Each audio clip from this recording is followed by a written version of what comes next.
Hi friends, अभिमान academy को फिर से आपका स्वागत है। और 69,000 शिक्षक भर्ती में फिर से एक बार अभिमान एकेडमी की ओर से किया गया प्रयास। इसमें सभी लोग शामिल हों ज़्यादा से ज़्यादा।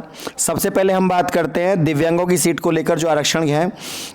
दिव्यांग अभ्यर्थियों का धरना प्रदर्शन लगातार जारी है और अभ्यर्थियों का कहना है कि हमें 3% आरक्षण दिया गया था, हमें भर्ती में 4% आरक्षण दिया जाना चाहिए। तो जैसी भी चीज़ें होंगी, क्योंकि अभी सरकार ने अभी अपने आंकड़े जारी नहीं किए हैं, जैसे ही आंकड़े आते हैं तो पता लगेगा कि दिव्यांग भाई जो हमारे धरना दे रहे हैं, इनका सरकार ने कितना इनके बारे में सोचा है।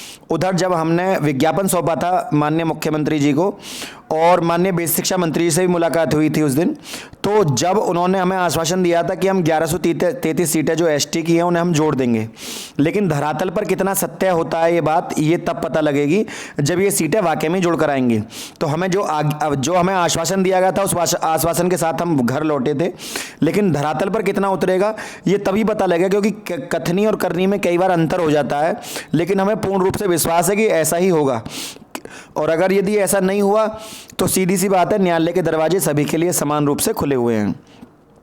उधर आरटीआई के माध्यम से जो आंकड़े मांगे जा रहे हैं अलग अलग टीमों के द्वारा, तो ये भी एक सराहनीय कार्य है, क्योंकि इससे सरकार के आंकड़े निकल कर आते हैं कि सरकार ने कितना कहां पर क्या रिकॉर्ड दिया हुआ है। तो इस बात से कि जब आरटीआई का आंकड़ा मांगा जाता है और वर्गवार आंकड़ा सरकार ने दिया नहीं है, तो बात अपने आप ही उसमें चली जाती है संशय में कि सरकार ने आंकड़े क्यों नहीं दिए, किस जिले की लिस्ट कहां तक गई, लास्ट कट ऑफ कहां तक गई।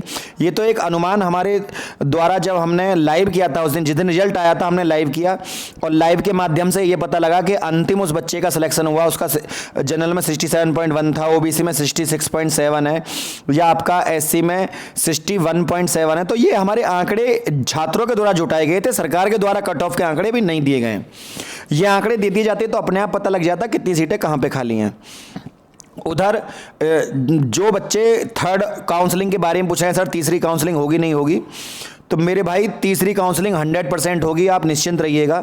कुछ अभ्यर्थियों के मन में यह है सर थर्ड काउंसलिंग होगी नहीं होगी, ये भी एक एक्सपेक्टेड लिखा हुआ है, आपने देखा होगा थंबनेल पर, यहाँ लिखा हुआ है थर्ड काउंसलिंग जनरल 4500 सीट बच रही हैं, ओबीसी की 3500, एससी की 1000 प्लस 1133 एसटी की, और हमारे दिव्यांग भाइयों की भी जो लिस्ट सीटें बची हुई थी, पीएच कैटेगरी की भी सीटें बची हुई थी, इन सबके बारे में बात। तो ये एक आंकड़ा है जो कि हमारे द्वारा निकाला गया है कि लगभग इतनी सीटें बच रही हैं, लेकिन सरकार से वर्गवार आंकड़े मांगे गए हैं, जल्दी ही आंकड़े हमें मिल जाएंगे। नहीं मिलते हैं तो थोड़ी समय बाद सरकार सब चीजें अपने आप ही सामने क्लियर हो जाएंगी कोर्ट के माध्यम से। अब हम कुछ भाई, सबसे पहले आप एक अभ्यर्थी ने एक प्रश्न पूछा कि सर आप जो है टेट क्वालिफाई हैं नहीं है, क्योंकि हो क्या रहा था कि हमने एक अभ्यर्थी से याची बनने के लिए सुपर टेट का रिजल्ट मांगा, और अभ्यर्थी ने कहा कि सर हम सुपर टेट का रिजल्ट दे देंगे, हम पास है, हम याची बनना चाहते हैं, हम पूछना चाहते हैं कि जो हमारे पिटिशनर हैं क्या वो टेट क्वालिफाई हैं।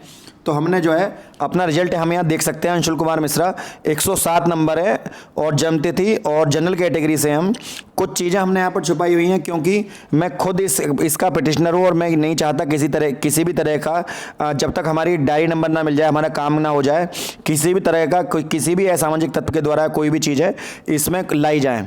क्योंकि सबसे बड़ी बात ये होता है कि पूरी जिम्मेदारी एक जो है, जब हम साथ चलते हैं, अगुवाई करते हैं किसी चीज़ की, तो एक बहुत बड़ी जिम्मेदारी होती है। उस जिम्मेदारी का निर्वहन जब तक ना हो जाए पूरी तरीके से, तो हमें अपनी जो नीतियां हैं, उन पॉलिसीज़ हैं, उनको ओपन नहीं करना चाहिए। ये नियम है, तो उस नियम के साथ ही हम चल रहे हैं। कुल मिला के मैं क्वालिफाइड हूँ, 107 नंबर है, और आप ही के साथ सिलेक्शन भी लूँगा, ये मेरी गारंटी है। जब आपका सिलेक्शन होगा उस लिस्ट में हमारा भी नाम होगा। और सबसे बड़ी बात है, हर बच्चा 22,000 सीटों के लिए जो भी लड़ रहा है उन सबको, कुछ अभ्यर्थी हमारे साथ याची बने हुए हैं, माननीय न्यायालय में हमें डायरी नंबर जल्दी मिल जाएगा। कृपया करके जिन बच्चों ने अभी तक अपना सब कुछ भेज दिया है लेकिन आधार कार्ड नहीं भेजा है, तो कृपया करके अपने आधार कार्ड देने का कष्ट करें। यदि उनके पास आधार कार्ड नहीं है तो अपना आवेदन फॉर्म भेज दें। वो ऐसे लगभग 10-12 बच्चे हैं जिन्होंने अपना अपूर्ण चीज़ें भेजी हैं, उन्होंने फीस का स्क्रीनशॉट सेंड कर दिया है, उन बच्चों ने अपना उसके साथ अपना सुपर टेट का रिजल्ट सेंड कर दिया, लेकिन उन्होंने अपना आधार कार्ड जिसमें एड्रेस प्रूफ होता है वो नहीं सेंड करा। देखिए एफिडेविट बनता है, जब एफिडेविट हर एक याचिका एफिडेविट बनता है और उसका पूरा उसके डॉक्यूमेंट तैयार होते हैं हर याची के, तो उसके लिए डॉक्यूमेंटेशन के लिए चीज़ें ज़रूरी हैं।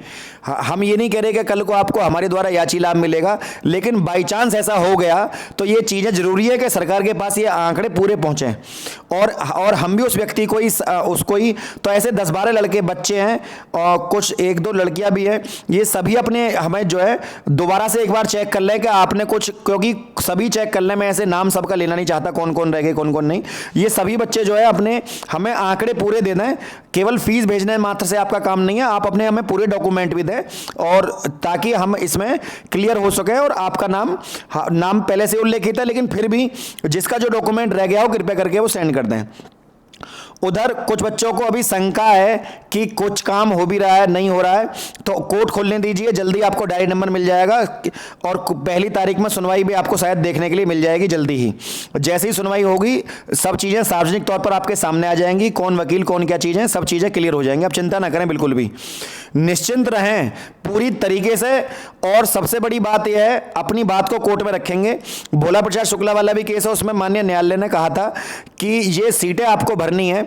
पिछली भर्ती में सरकार ने खुद, हमारे जो माननीय आदरणीय मुख्यमंत्री जी हैं स्वयं, उन्होंने ये कहा था कि हमें पिछली भर्ती में योग्य अभ्यर्थी नहीं मिल पाए, वरना हम इन्हें पूरा भरते। तो हमारा उनसे यही कहना है कि इस भर्ती में, वो वीडियो भी मेरे पास पड़ी हुई है, हम इस भर्ती में पूरे योग्य अभ्यर्थी हैं, आप इनसे सीटों को भरिएगा। जो पीएच कैटेगरी की सीट है दिव्यांगों की, वो भी जोड़िएगा आरक्षण के अंतर्गत उनको लेते हुए। जो एसटी की सीटें हैं, एसटी की सीटें उन्हें एससी में जोड़िएगा।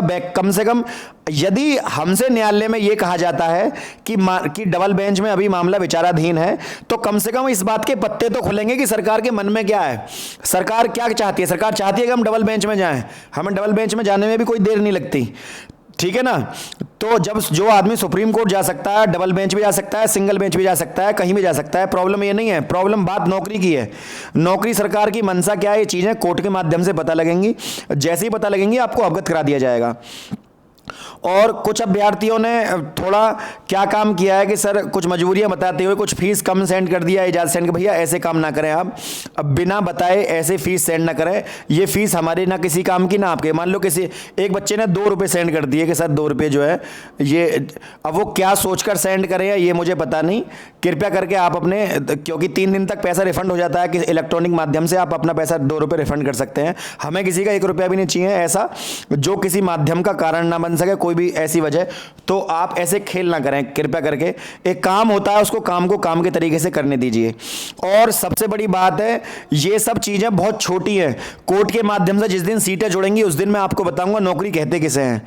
पहली नौकरी में पहली 1-2 महीने की सैलरी में ये सब चीजें मन से निकल जाएंगी। नौकरी बहुत बड़ी चीज है और ये बहुत छोटी चीज है। फर्क बस इतना है कि आप अपने घर बैठे हैं और हम अगुवाई कर रहे हैं। और जब हम अगुवाई कर रहे हैं बहुत सारी टीम के साथ, तुम्हारे साथ पूरे बहुत सारे अभ्यर्थी यहाँ जुड़े हुए हैं जो दिन में बहुत सारा काम देखते हैं, सब अपना अपना काम कर रहे हैं। कृपया करके आप भी अपना काम मन से करिएगा, ताकि एक सशक्त वहाँ पर टीम को उतारा जा सके और कुछ रिजल्ट, अच्छे से अच्छे रिजल्ट सामने आए। क्योंकि हमसे बहुत सारे लोगों की उम्मीदें हैं, हमसे उन लोगों की भी उम्मीदें हैं जो याची नहीं बने हुए हैं, वो केवल, लेकिन हमसे उन्हें उम्मीदें हैं और हमें उन उम्मीदों पर खरा उतरना है। और जब हमें उन उम्मीदों पर खरा उतरना है तो सीधी सी बात है, मन में ये बात क्लियर होनी चाहिए कि किन लोगों को हमको नौकरी दिलानी है। मेरे भाई काफ़ी बच्चे ऐसे भी हैं जो काफ़ी अच्छे परिवार से बिलोंग नहीं करते हैं। कुछ लोग ऐसे भी हैं जो जिनकी लास्ट एज है, वो इसके बाद वो 40 साल के हो जाएंगे, फॉर्म नहीं भर पाएंगे वो बच्चे। ऐसे लोगों की उम्मीदों को जब हम लेकर आगे बढ़ते हैं ना, तो बहुत बड़ी जिम्मेदारी आती है कंधों पर। उसमें आप हमें कितना सशक्त बनाते हैं ये आपके ऊपर है। जितना आप मजबूत बनाएंगे उतनी मजबूती से हम लड़ पाएंगे, ये आप देख लेना कोर्ट के माध्यम से। इतनी मुझे बात बोलनी थी। आगे कोई भी चीज़ हो व्हाट्सएप के माध्यम से आप मुझसे पूछें, मैं बेहिचक बताऊंगा, कोई प्रॉब्लम नहीं है। लेकिन बेवजह टाइम खराब करने वाले सवाल ना पूछें। कुछ बच्चे तो केवल गुणांक पूछने के लिए व्हाट्सएप कर देते हैं। ये व्हाट्सएप नंबर दिया हुआ है, कृपया करके इस पर कॉल ना करें, व्हाट्सएप कर दें। कोई भी अभ्यर्थी जो याची में हमसे जुड़ना चाहता है वो हमें 9761273444 नंबर पर व्हाट्सएप कर दे। टीम आपका जो है वहाँ से आपका आधार कार्ड, आपका आवेदन प्रमाण पत्र या सुपर टेट का रिजल्ट और आपका फीस का स्क्रीनशॉट विद ट्रांजैक्शन आईडी और यूपीआई आईडी ताकि हम ये तसल्ली करें कि हाँ आपने ये काम किया है। तो इन सब चीज़ों के साथ आप हमारे साथ जुड़िएगा ताकि आगे टीम को और मजबूती मिले। 2 से 4 भले, 4 से 8 भले, जितने ज़्यादा से ज़्यादा लोग होंगे उतना हमें मजबूती मिलेगी और हम कोर्ट में अपनी बात को रख पाएंगे। हो सकता है जो लड़ाई थोड़ी लंबी चले, लेकिन धैर्य बनाए रखेगा। हम हारने वाले नहीं हैं किसी भी सूरत में। ये बात तो आप लिख कर ले लीजिए, पक्की बात है। चाहे कितना ही लंबा ये काम चले, लेकिन काम आखिर तक चलेगा। कितना आप 100 लोगों के साथ, हम अकेले नहीं हैं, बहुत सारी लोग जुड़े हुए हमारे साथ, सबको आगे साथ लेकर चलना है। फ्रेंड, यदि वीडियो आपको अच्छी लगी तो वीडियो को लाइक, शेयर, चैनल को सब्सक्राइब करना ना भूलें। आज के लिए इतना ही। जय हिंद, जय भारत।